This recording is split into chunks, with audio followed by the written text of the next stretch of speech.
20 जुलाई 1969 आज से लगभग 50 साल पहले अमेरिका एकलौता ऐसा देश बना जो इंसानों को चांद पे भेजने में सफल हुआ।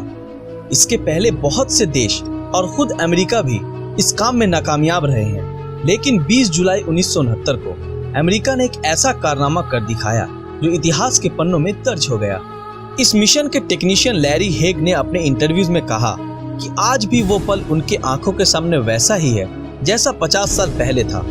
चंद्रमा की ओर पहला सफलतापूर्वक मानवीय मिशन अपोलो 11 यान के जरिए किया गया, जिसने चांद पे पहुंचने वाले पहले व्यक्ति नील आर्मस्ट्रांग और एडविन ऑल्ड्रिन को चंद्रमा की सतह पर पहुंचाया। ये अभियान अपोलो अभियान का 5वां और चंद्रमा पे जाने के लिए तीसरी और सफल उड़ान बनी। 16 जुलाई 1969 को भेजे गए इस यान में कमांडर नील आर्मस्ट्रांग, नियंत्रक माइकल कॉलिन और चंद्रयान ईगल चालक एडविन ऑल्ड्रिन मौजूद थे। 20 जुलाई 1969 नील आर्मस्ट्रांग और एडविन ऑल्ड्रिन चांद पर कदम रखने वाले पहले इंसान बने और उन लोगों ने उस दौर में अमेरिका के राष्ट्रपति निक्सन का इंसानों को चांद पर भेजने का सपना पूरा किया। इस घटना को 20वीं सदी में हुए सबसे बड़ी घटनाओं में से एक माना जाता है। इस प्रक्षेपण को करीब 10 लाख लोगों ने राजमार्ग और प्रक्षेपण केंद्र के करीब समुद्री तटों से देखा और करीब 60 करोड़ से भी ज्यादा लोगों ने इस ऐतिहासिक घटना को टीवी पर देखा। अपोलो 11 अंतरिक्ष यान को सैटर्न 5 रॉकेट की मदद से 16 जुलाई 1969 को सुबह के 9:32 पर केनेडी स्पेस स्टेशन से भेजा गया था। सिर्फ 12 मिनट के अंदर ही ये पृथ्वी की कक्षा में प्रवेश कर गया और पृथ्वी का एक चक्कर लगाने के बाद SIVP नाम के रॉकेट ने उसे चंद्रमा के कक्ष पर डाल दिया और इसके ठीक 30 मिनट बाद सैटर्न 5 अंतरिक्ष यान रॉकेट के आखिरी चरण से अलग होकर चंद्रयान ईगल को लेकर चंद्रमा की तरफ आगे बढ़ने लगा। 19 जुलाई अपोलो 11 चंद्रमा के पीछे वाले हिस्से पे पहुंचा और अपने रॉकेट की सहायता से चंद्रमा की कक्ष में पहुंच गया। चंद्रयान के उतरने के लिए सी ऑफ ट्रैंक्विलिटी को चुना गया क्योंकि ये जगह समतल थी। रेंजर 8, सर्वेयर 5 और लियोनर ऑर्बिटर यान के जरिए इस जगह का पता लगाया गया था। 20 जुलाई 1969 को चंद्रयान ईगल मुख्य यान कोलंबिया से अलग हो गया। कॉलिंस जॉब अकेले कोलंबिया यान में रहकर ईगल यान का निरीक्षण कर रहे थे ताकि उसे चंद्रमा की सतह पर उतरने में कोई दिक्कत न आए। इसके बाद नील और ऑल्ड्रिन ईगल के जेट डाउन इंजन को स्टार्ट कर चंद्रमा पर उतरने की तैयारी करने लगे। यान के लैंडिंग की प्रक्रिया शुरू होने के बाद एंगस्ट्रॉम ने यान के अपने पथ से दूर जाने का संकेत स्पेस सेंटर को भेजा। ईगल अपने निर्धारित समय से 4 सेकंड आगे चल रहा था। इसका मतलब ये था कि वे चुने गए जगह से मीलों दूर उतर सकते हैं। तभी ईगल कंट्रोलर और डायरेक्शन कंप्यूटर ने खतरे के सिग्नल भेजने शुरू कर दिए, जिससे आर्मस्ट्रांग और ऑल्ड्रिन जो कि खिड़की से बाहर का नजारा देखने में मशगूल थे, उनका ध्यान उनके कंप्यूटर पर गया और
लोगों से मैं गुजारिश करता हूं कि आप लोग कुछ देर मौन रहकर पिछले कुछ घंटों में हुए घटना को याद करें और अपने अपने तरीके से ऊपर वाले का शुक्रिया करें और इस मिशन के पूरे होने की दुआ मांगो।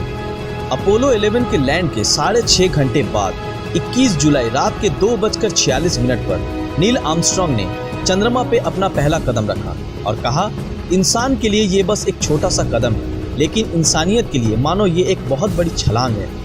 अगले 2.5 घंटों तक आर्मस्ट्रांग और ऑल्ड्रिन मिलकर तस्वीरें लेने, नमूने जमा करने और पत्थर जमा करने में लगाए।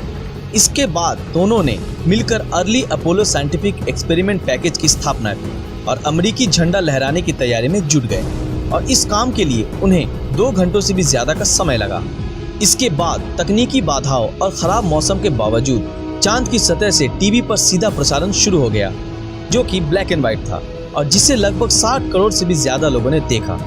आर्मस्ट्रांग ने उनके ईगल यान की कुछ तस्वीरें भी ली, जिससे चंद्रमा की सतह पर उतरने के बाद के हालातों की जांच हो सके। इसके बाद उन्होंने धूल और मिट्टी के कुछ और सैंपल भी इकट्ठे कर लिए और टीवी कैमरे से आर्मस्ट्रांग ने चंद्रमा की सतह के चारों ओर के दृश्य भी लिया और इसके बाद दोनों साथ मिलकर कैंगारू की तरह उछलने का मजा लेने लगे।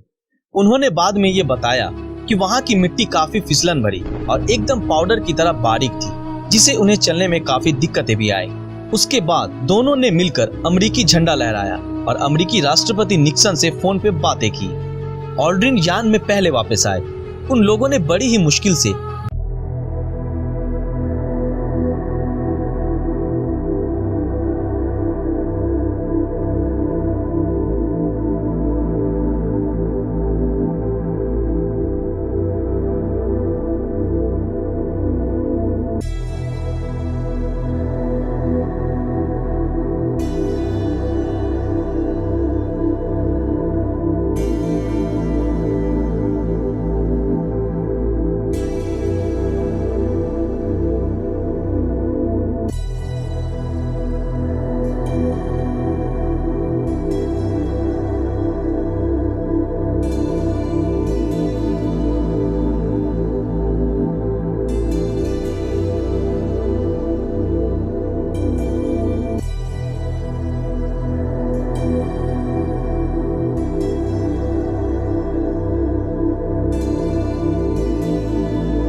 देशों की यात्रा की और करीब 10 करोड़ से भी ज्यादा लोगों ने इन्हें देखा।